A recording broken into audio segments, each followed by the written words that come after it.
At ito, may palibang kaso na naman tayo ng sapatos sa kailangan natin linisin.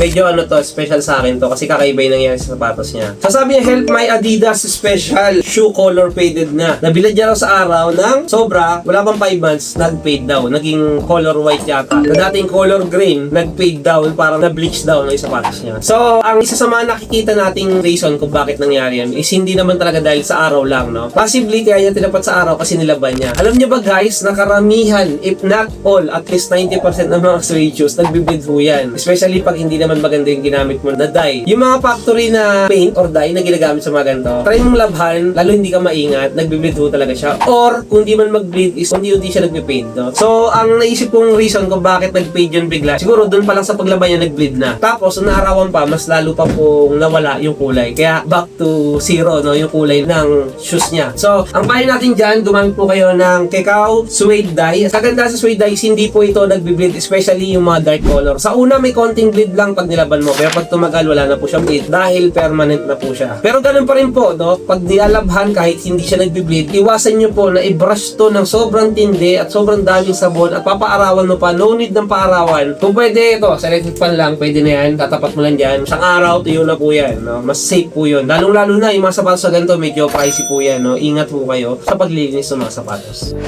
Kekao.